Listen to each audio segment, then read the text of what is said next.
Hi dears, welcome back. ഇന്ന് നോമ്പ് തുറ സ്പെഷ്യൽ ഒരു റെസിപ്പി ആയിട്ടാണ് വന്നിരിക്കുന്നത്.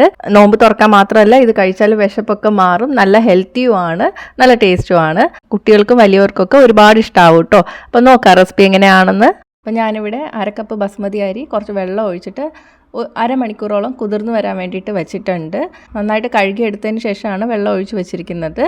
ബസ്മതി അരി എടുക്കുന്നതാണ് നല്ലത്. പിന്നെ ഞാൻ 3 വലിയ മാങ്ങ എടുത്തിട്ടുണ്ട്. നന്നായിട്ട് പഴുത്തിട്ടുള്ള മാങ്ങയാണ്, മധുരമുള്ള മാങ്ങ, പുളിപ്പൊന്നും ഇല്ലാത്ത മാങ്ങ വേണം എടുക്കാൻ. അരമണിക്കൂർ കഴിഞ്ഞതിന് ശേഷം നമുക്ക് അരി വേവിച്ചെടുക്കണം. അതിന് വേണ്ടിയിട്ട് ചുവട് കട്ടിയുള്ളൊരു പാത്രം എടുക്കുക. ഇതിലോട്ട് 2 കപ്പ് പാലൊഴിച്ച് കൊടുക്കുക. ഫുൾ ഫാറ്റ് മിൽക്കാണ് എടുത്തിരിക്കുന്നത്, വെള്ളം ചേർക്കരുത്. ഇനി ഇതിലോട്ട് കഴുകി വൃത്തിയാക്കി കുതിർത്ത് വെച്ച അരി കൂടി ചേർത്ത് കൊടുക്കാം. നന്നായിട്ട് വെന്ത് വരുന്നവരെ വേവിച്ചെടുക്കണം. ചില അരി 2 കപ്പ് പാല് കൊണ്ട് വെന്ത് കിട്ടില്ല. അങ്ങനെയാണെങ്കിൽ ആവശ്യമാണെങ്കിൽ കുറച്ച് ചൂടുവെള്ളം ഒഴിച്ചിട്ട് പിന്നെയും വേവിച്ചെടുക്കുക. ഇപ്പോൾ ഏകദേശം ഒരു 20 മിനിറ്റ് കഴിഞ്ഞിട്ടുണ്ട്. അരി വെന്ത് വന്നിട്ടുണ്ട്.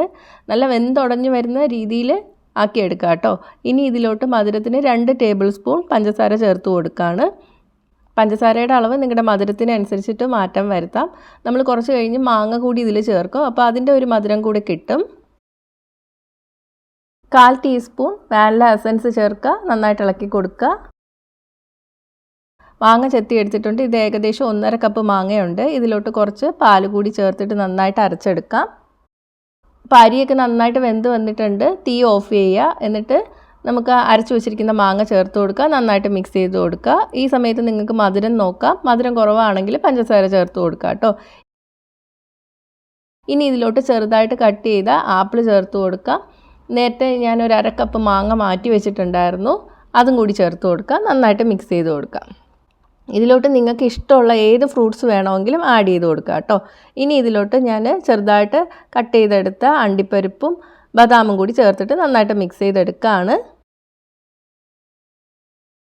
കുറച്ച് ഏലക്കപ്പൊടി കൂടി ചേർത്തിട്ട് മിക്സ് ചെയ്യുക. അപ്പോൾ നമ്മുടെ ഡെസേർട്ട് റെഡി ആയിട്ടുണ്ട്. ഇനി ഇത് നമുക്ക് തണുക്കാൻ വേണ്ടിയിട്ട് ഫ്രിഡ്ജിലോട്ട് വയ്ക്കാം. എന്നിട്ട് നോമ്പ് തുറ സമയത്ത് വിളമ്പാം.